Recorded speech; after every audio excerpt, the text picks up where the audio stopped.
Hello नमस्कार दोस्तों, आप सभी का दिल खोलकर स्वागत है। आज का सेशन है खास आपके लिए। भविष्य में आपकी कोई भी एग्जाम है, SSC, Delhi police, railway, UP police, first grade, third grade, patwari, कोई भी एग्जाम है सभी के लिए है खास। तो आज का जो सेशन है आपके लिए मैं लेके आया हूँ इम्पोर्टेंट, जहाँ से हर एग्जाम में 2 से 3 सवाल आते हैं। तो क्लास जरूर देखें, ज़्यादा नहीं है, 10 से 20 मिनट की क्लास मिलेगी आपको। इसके अंदर आपके 2 से 3 नंबर पक्के हैं।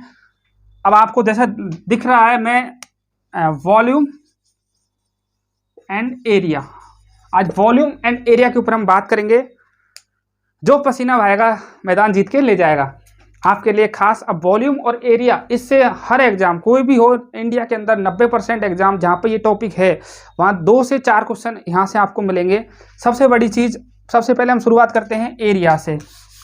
जितने भी इम्पोर्टेंट फॉर्मूले हैं आपके लिए, उन पे बेस क्वेश्चन जो आते हैं मैं सारे आज ही करवा दूंगा। उसके बाद में आपकी ये क्लास आएगी अगली, इनसे रिलेटेड कुछ क्वेश्चन आएंगे इंपॉर्टेंट, तो वो आपके लिए इसके जस्ट बाद क्लास आएगी। अब बात करते हैं हम एरिया। सबसे पहले एरिया का मतलब क्या होता है? एरिया का मतलब होता है जो वस्तु जितना स्थान घेरती है, कोई भी वस्तु है जितना स्थान घेर रही है वो उसका एरिया कहलाता है, मतलब क्षेत्रफल। जैसे कोई आयताकार भूखंड है, जितने एरिया में फैला हुआ है तो उसका एरिया निकालो, तो क्या, उसकी लंबाई इंटू चौड़ाई। इस तरीके से आज सबसे पहले हम शुरुआत करते हैं ट्रायंगल मतलब त्रिभुज। त्रिभुज जो आपने बहुत पहले पढ़ा होगा, आपके राइट एंगल ट्रायंगल, समकोण त्रिभुज से शुरुआत करेंगे, क्योंकि लगभग ये सभी को आता है। समकोण त्रिभुज में क्या होता है, जिसका एक कोण क्या होता है, 90 डिग्री होता है। जिस तरीके से ये लो,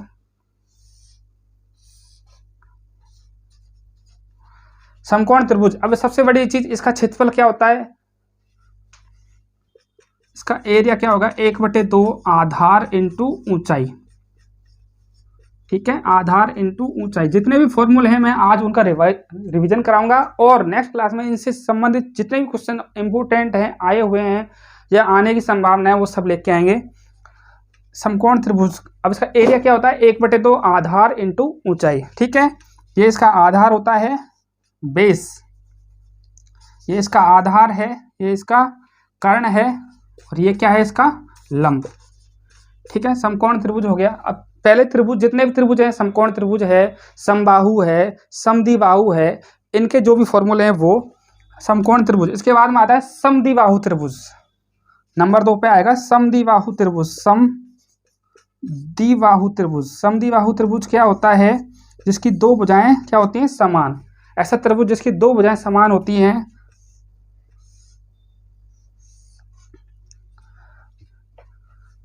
इससे पहले आप पढ़ो समबाहु त्रिभुज। समद्विबाहु से पहले क्या करेंगे, समबाहु त्रिभुज। समबाहु मतलब जिसकी तीनों भुजाएं होती हैं समान, जिसकी तीनों भुजाएं समान होती हैं, क्या कहलाता है, समबाहु त्रिभुज कहलाता है। समबाहु त्रिभुज का क्षेत्रफल क्या होगा, आपके लिए क्वेश्चन आ गया, कोई समबाहु त्रिभुज है, उसकी भुजाएं ये है, तो उसका क्षेत्रफल क्या होगा। इसका क्षेत्रफल क्या होता है, √3/4 इंटू भुजा स्क्वायर।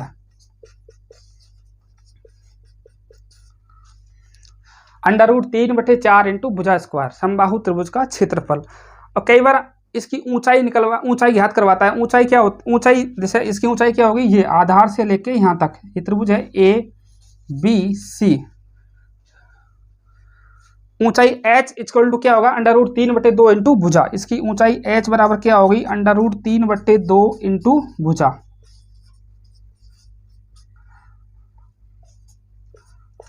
ध्यान रखना, क्षेत्रफल क्या होता है, √3/4 इंटू भुजा स्क्वायर, और इसकी ऊंचाई क्या होती है, √3/2 इंटू भुजा। ये हो गया समबाहु त्रिभुज। अब बात करते हैं समद्विबाहु त्रिभुज।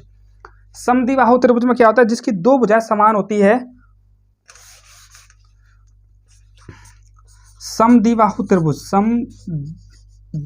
त्रिभुज, ठीक है,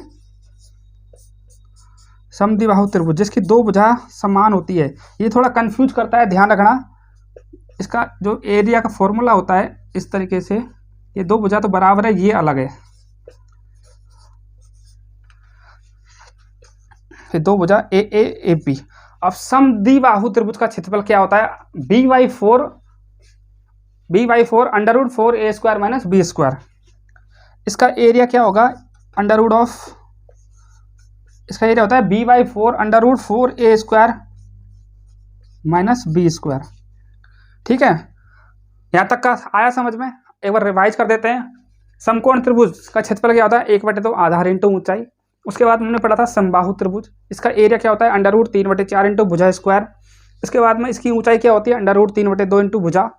और उसके बाद में पढ़ा हमने समद्विबाहु त्रिभुज। समद्विबाहु त्रिभुज इसकी दो भुजाएं समान होती है, इसका एरिया क्या होगा? b/4 √4a² - b²।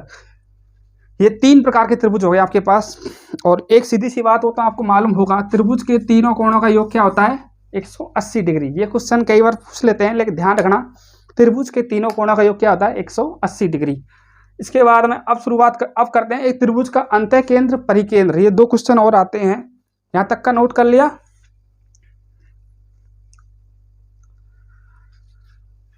अब बात करते हैं समद्विबाहु त्रिभुज के परिवृत्त और अंतर्वृत्त की त्रिज्या क्षेत्रफल। एक ये क्वेश्चन आता है लगभग हर एग्जाम में, एसएससी का तो फेवरेट है।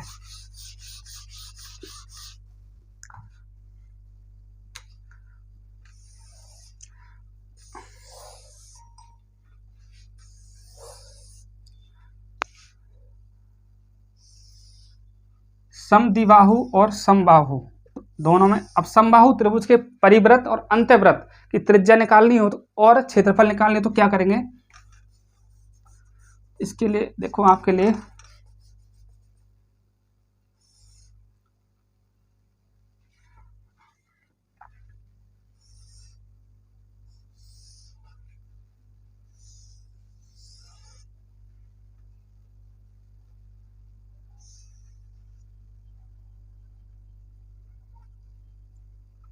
इस तरीके से, नहीं तो दोबारा इसको मिटाओ। एक पहले वृत्त बनाओ, उसके बाद में इसकी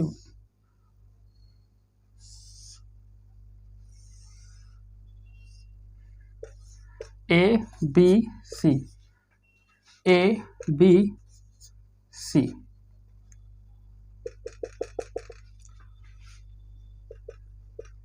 समबाहु त्रिभुज के परिवृत्त और अंतर्वृत्त की त्रिज्या निकालनी है हमको ना। अब परिवृत्त है तो बड़ा होता है, अंतर्वृत्त है तो अंदर होता है।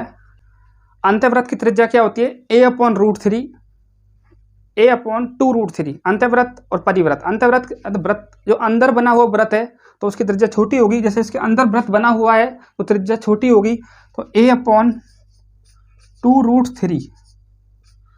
a इसकी भुजा है, a इसकी भुजा है ना त्रिभुज की। अंतर्वृत्त की त्रिज्या होती है a/2√3 और परिवृत्त की त्रिज्या क्या होती है? a/√3। अंतर्वृत्त की त्रिज्या a/2√3 और परिवृत्त की त्रिज्या क्या होती है? a/√3। अब बात करते हैं इनका क्षेत्रफल क्या होता है। इसका क्षेत्रफल क्या होता है? π/12 इंटू भुजा स्क्वायर, π/12 इंटू भुजा स्क्वायर। ये हो गया आपके अंतर्वृत्त की त्रिज्या। ये अंतर्वृत्त का क्षेत्रफल क्या होता है? π/12 इंटू भुजा स्क्वायर। और परिवृत्त का क्षेत्रफल क्या होता है? ये परिवृत्त का क्षेत्रफल π/3 इंटू भुजा स्क्वायर। ये आया समझ में? दोनों में डिफरेंस ध्यान रखना, अंतर्वृत्त और परिवृत्त। अब जैसे समबाहु त्रिभुज के अंदर कोई अंतर्वृत्त है तो उसकी त्रिज्या क्या होगी? a/2√3 और उसका क्षेत्रफल क्या होगा? π/12 इंटू भुजा स्क्वायर। इसी प्रकार से हम परिवृत्त की बात करते हैं। परिवृत्त की त्रिज्या मतलब जो बाहर वृत्त बना हुआ है तो a/√3 और उसमें क्या है? a/2√3। मतलब इसका अनुपात क्या होता है? 1:2। ठीक है। और क्षेत्रफल, अंतर्वृत्त का क्षेत्रफल क्या होता है? π/12 इंटू भुजा स्क्वायर। परिवृत्त का क्षेत्रफल क्या होता है? π/3 इंटू भुजा स्क्वायर। आया समझ में? अब आगे बात करते हैं, एक क्वेश्चन और आता है समबाहु त्रिभुज के ऊपर ही, यहां तक का नोट करो, स्क्रीनशॉट चाहो तो स्क्रीनशॉट लो। एक क्वेश्चन और आता है, जैसे ये कोई आया समझ में? ये हो गया त्रिभुज की कहानी। सभी बताओ कैसा लगा, पसंद आया तो लाइक करें और जो नए हैं वो क्या करेंगे? ठीक है।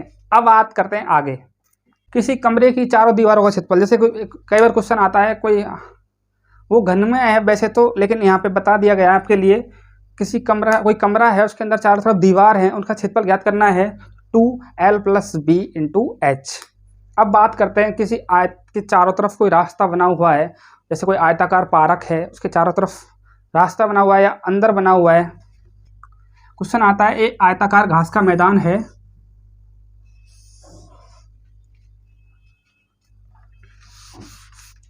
ये आयताकार कोई घास का मैदान है, इसके चारों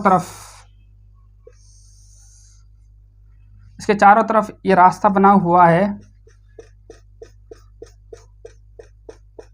ठीक है। ये कोई मैदान है, इसके चारों तरफ घास का मैदान बना हुआ है, तो इस रास्ते का क्षेत्रफल क्या होगा बताइए।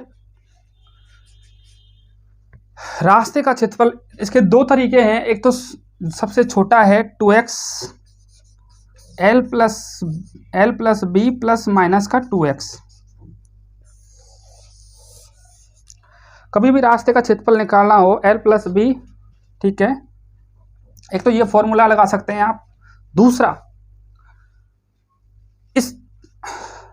इसको यहां तक बढ़ाओ, मतलब बाहर वाले आयत के क्षेत्रफल में से अंदर वाले आयत का क्षेत्रफल घटा दो तो भी रास्ते का क्षेत्रफल आ जाएगा। जैसे कोई आयताकार पार्क है, उसके चारों तरफ कोई रास्ता बना हुआ है, तो रास्ते का क्षेत्रफल निकालना है तो बाहर वाला जो आयत है उसका क्षेत्रफल माइनस अंदर वाले आयत का क्षेत्रफल, तो भी रास्ते का क्षेत्रफल आ जाएगा। या फिर 2x l plus B plus minus 2x। x क्या है यहाँ पर, जो रास्ते की चौड़ाई है वो क्या है, x है वो रास्ते की क्या है, चौड़ाई।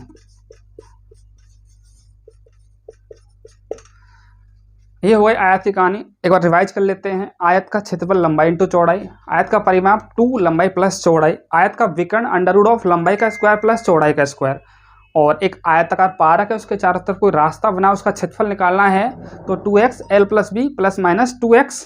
अंदर है तो माइनस लेंगे और बाहर है तो प्लस, या फिर आप बाहर वाले आयत में से अंदर वाले आयत का क्षेत्रफल घटा दो तो भी रास्ते का क्षेत्रफल आ जाएगा। अब बात करते हैं हम स्क्वायर की।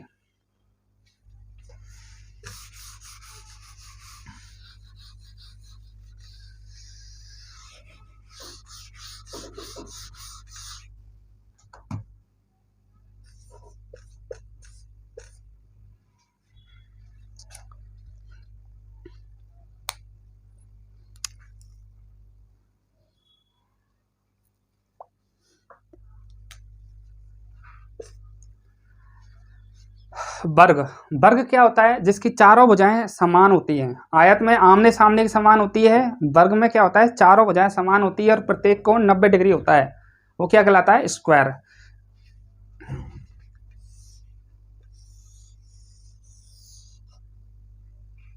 जिसकी चारों भुजाएं समान होती है और प्रत्येक कोण क्या होता है, 90 डिग्री।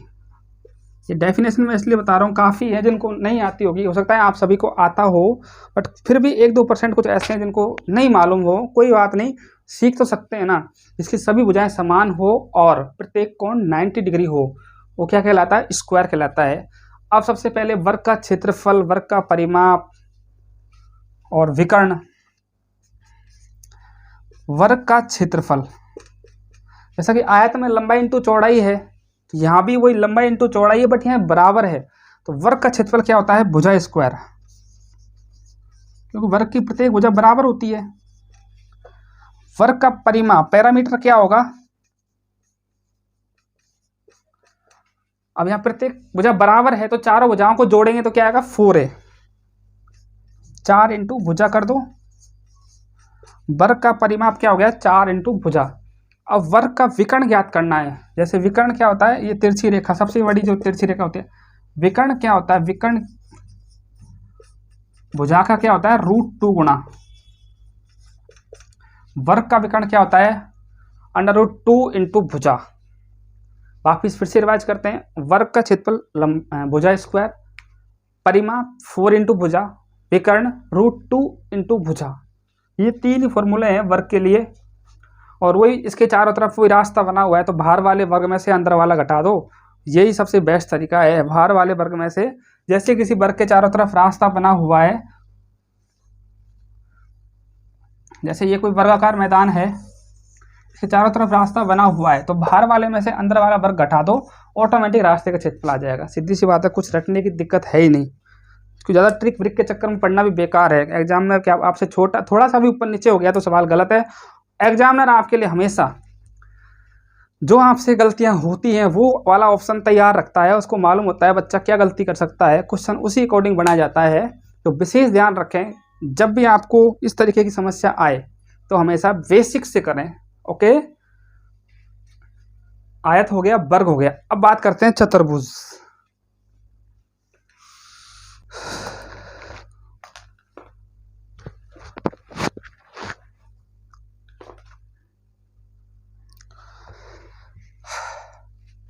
चतुर्भुज के अंदर क्या है? सम चतुर्भुज। सबसे पहले हम क्या लेते हैं? सम चतुर्भुज। ऐसा चतुर्भुज जिसकी सभी भुजाएं तो बराबर होती हैं, लेकिन उसके जो विकर्ण है वो हमेशा एक दूसरे को 90 डिग्री पर काटते हैं। जैसे ये सम चतुर्भुज, इस तरीके से सम चतुर्भुज, ये इस तरीके से इसकी प्रत्येक भुजा बराबर और उसके जो विकर्ण है एक दूसरे को 90 डिग्री पे काटते हैं ना, वो क्या कहलाता है? सम चतुर्भुज। ये प्रत्येक भुजा उसकी क्या होती है? बराबर होती है। सम चतुर्भुज का क्षेत्रफल क्या होता है? या तो आधार इंटू ऊंचाई करो या फिर 1/2 d1 इंटू d2। इसका क्षेत्रफल, सम चतुर्भुज का क्षेत्रफल क्या होता है? 1/2 और दोनों विकर्णों का गुणनफल, ये इसका क्षेत्रफल होता है। सम चतुर्भुज का क्षेत्रफल क्या होता है? 1/2 दोनों विकर्णों का गुणनफल। ठीक है। और कई बार क्या कहता है वो, इसकी विकर्ण दे देता है, भुजा ज्ञात करवाता है, तो भुजा बराबर क्या होगा? भुजा बराबर होगा 1/2 √d1² प्लस d2²। ये इसकी क्या होती है? भुजा होती है। सम चतुर्भुज के अंदर क्षेत्रफल 1/2 d1 इंटू d2, दोनों विकर्ण है तो उनका गुणा और उसका हाफ, और भुजा निकालनी है 1/2 √d1² प्लस d2²। सम चतुर्भुज के बाद में आता है आपके समलंब चतुर्भुज। समलंब चतुर्भुज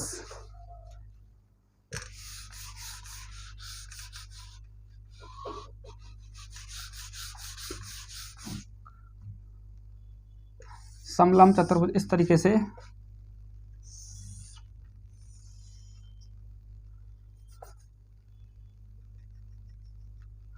समलंब चतुर्भुज लिख देता हूं मैं। समलंब चतुर्भुज ABCD। इसके अंदर क्या है कहेगा? वो भुजाओं की माप दे देगा, जिसकी दो असमान भुजाएं होती हैं। इसके अंदर दो भुजाएं असमान होती हैं, छोटी बड़ी है, इस तरीके से समलंब चतुर्भुज। समलंब चतुर्भुज का क्षेत्रफल क्या होता है? 1/2 समांतर भुजाओं का योग इंटू उनके बीच की दूरी। इसका क्षेत्रफल क्या होता है? 1/2 समांतर भुजाओं का योग, समांतर भुजाओं का योग इंटू बीच की दूरी। बीच की दूरी क्या है?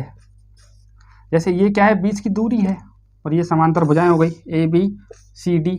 इस समांतर भुजाओं का योग इंटू बीच की दूरी, ये क्या होगा? समलंब चतुर्भुज का क्षेत्रफल।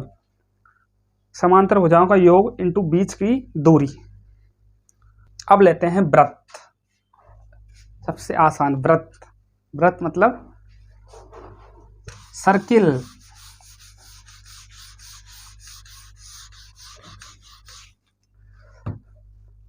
वृत्त आपने खूब, जैसे कोई भी आकृति है वृत्ताकार इस तरीके से, इसकी त्रिज्या है r। वृत्त का क्षेत्रफल क्या होता है? πr²।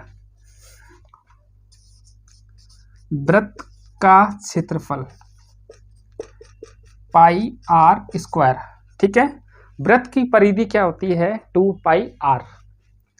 इसकी जो परिधि होती है 2πr। बताओ, यहां तक सभी को समझ में आया? एक बार मैं फिर से रिवाइज करा देता हूं, जिससे आप भूले नहीं और अभी आपको याद हो जाए। हमने शुरुआत की थी समकोण त्रिभुज से, इसका क्षेत्रफल 1/2 आधार इंटू ऊंचाई। समबाहु त्रिभुज, इसका क्षेत्रफल क्या होता है? √3/4 इंटू भुजा स्क्वायर। उसकी हाइट ज्ञात करनी है तो √3/2 इंटू भुजा। समद्विबाहु त्रिभुज पढ़ा था हमने b/4 √4a² - b²। एक उसके बाद में क्या पढ़ा था हमने? अंतःवृत्त और परिवृत्त की त्रिज्या और क्षेत्रफल। समबाहु त्रिभुज के अंतःवृत्त की त्रिज्या क्या होती है? a/2√3। ठीक है, a/2√3। परिवृत्त की त्रिज्या क्या होती है? सिर्फ a/√3। अंतवृत्त का क्षेत्रफल क्या होता है, पाई बटे 12 इंटू भुजा स्क्वायर। परिवृत्त का क्षेत्रफल क्या होता है, पाई बाई 3 इंटू भुजा स्क्वायर। इसके बाद में हमने पढ़ा था आयत, आयत का क्षेत्रफल क्या होता है, लंबाई इंटू चौड़ाई। आयत का परिमाप क्या होता है, 2 लंबाई प्लस चौड़ाई। आयत का विकर्ण क्या होता है, अंडर रूट ऑफ लंबाई का स्क्वायर प्लस चौड़ाई का स्क्वायर। उसके बाद पढ़ा था हमने वर्ग, वर्ग का क्षेत्रफल क्या होता है, भुजा स्क्वायर। वर्ग का विकर्ण क्या होता है, √2a, मतलब अंडर रूट 2 इंटू भुजा। वर्ग का परिमाप क्या होता है, 4 इंटू भुजा। वर्ग के बाद में हमने क्या पढ़ा था, रास्ते का क्षेत्रफल निकालना है तो बाहर वाले में से अंदर वाला घटा दो, खत्म। उसके बाद में हमने क्या पढ़ा था, समचतुर्भुज, जिसकी सभी भुजाएं समान होती हैं और विकर्ण एक दूसरे को 90 डिग्री पे काटते हैं। समचतुर्भुज का क्षेत्रफल क्या होता है, 1/2 इंटू d1 इंटू d2, मतलब दोनों विकर्णों का गुणनफल का हाफ। और समचतुर्भुज की भुजा ज्ञात करनी है 1/2 under root of d1 square plus d2 square, ठीक है।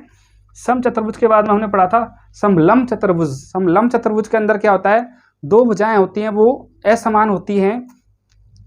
अब इसका क्षेत्रफल ज्ञात करना है, समान 1/2 समांतर भुजाओं का योग इंटू बीच की दूरी। अब बात करते हैं आगे व्रत।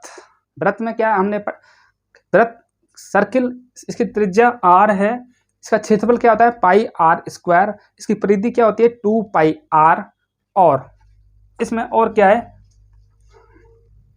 इतना ही काफी है। एक अंत केंद्र नहीं, इसके बाहर दूसरा वृत्त और बना दे तो रास्ते का क्षेत्रफल निकलवाता है, तो वो सेम बात है, आप बाहर वाले में से अंदर वाला घटा दो, आ जाएगा।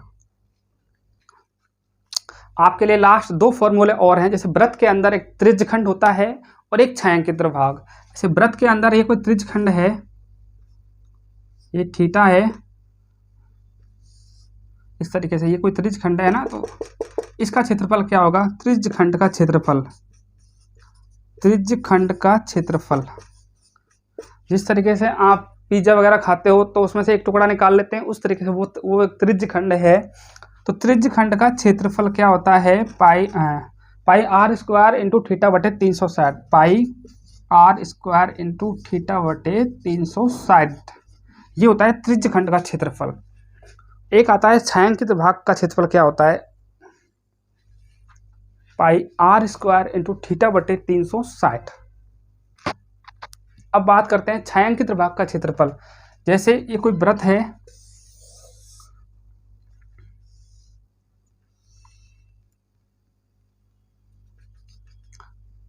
ये वाला जो भाग है ये छायांकित भाग है। छायांकित भाग का क्षेत्रफल क्या होता है, वही त्रिज्यखंड के क्षेत्रफल में से 1/2 आर स्क्वायर साइन थीटा घटा दो बस। त्रिज्यखंड का क्षेत्रफल पाई आर स्क्वायर इंटू थीटा बटे 360 और त्रिज्यखंड का क्षेत्रफल होता है, त्रिज्यखंड का एरिया निकालना है, क्षेत्रफल वही pi r square into theta बटे 360 minus 1/2 r square sine theta, ये होता है त्रिज्यखंड का क्षेत्रफल। पाई आर स्क्वायर थीटा बटे 360 minus 1/2 r square sine theta. अब आपको तो इसको या तो इतना याद कर लो या फिर और आसान बनाना है, तो इसमें से क्या कॉमन आ रहा है, एक तो आर स्क्वायर कॉमन आ रहा है ना, आर स्क्वायर कॉमन आ रहा है, तो आर स्क्वायर को बाहर ले लो तो क्या बच जाएगा, पाई थीटा बटे 360 माइनस 1/2 साइन थीटा, ये होता है त्रिज्यखंड छायांकित भाग का क्षेत्रफल। मैं फिर से रिवाइज कराता हूँ, हम व्रत की त्रिज्या r है तो उसका क्षेत्रफल क्या हो गया, पाई आर स्क्वायर। परिमाप मतलब उसकी परिधि 2 पाई r। उसके बाद किसी व्रत के अंदर कोई त्रिज्यखंड है, उसका क्षेत्रफल क्या होता है, पाई आर स्क्वायर इंटू थीटा बटे 360, वो थीटा आपको देगा पहले। अब एक छायांकित भाग और होता है इस तरीके से, ये छायांकित भाग है, इसका क्षेत्रफल निकालना है तो त्रिज्यखंड के क्षेत्रफल को घटाते हैं व्रत के क्षेत्रफल में से, pi r square into theta बटे 360 minus 1/2 r square sine theta, तो आपका क्या आ जाएगा, त्रिज्यखंड का क्षेत्रफल।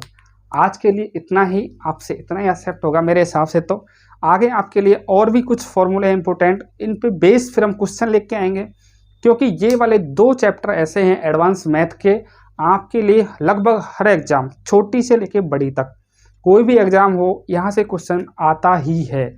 और इसका रीज़न है क्योंकि ये रियल लाइफ के अंदर भी बहुत महत्वपूर्ण उपयोगी है। एरिया वॉल्यूम आपको आना चाहिए, चाहे ज़रूरी नहीं आप जॉब के लिए पढ़ें, आपको किसी क्षेत्र का एरिया निकालना है या वॉल्यूम निकालना है तो अभी आपको मालूम होना चाहिए। ठीक है दोस्तों, और क्लास कैसी लगी सभी लाइक करें, लाइक करेंगे थोड़ा प्यार मिलेगा तो आगे निरंतर क्लास आएगी। इससे संबंधित बहुत आए हुए क्वेश्चन हैं जो इम्पोर्टेंट हैं, हर एग्जाम में आते हैं, वो लेके आऊँगा। एक भी सवाल ऐसा है जो आपका गलत नहीं होगा इससे संबंधित। तो सभी दोस्त लाइक करें एंड सब्सक्राइब करें और अपने दोस्तों के पास क्या करेंगे, शेयर करेंगे। ठीक है दोस्तों, थैंक यू।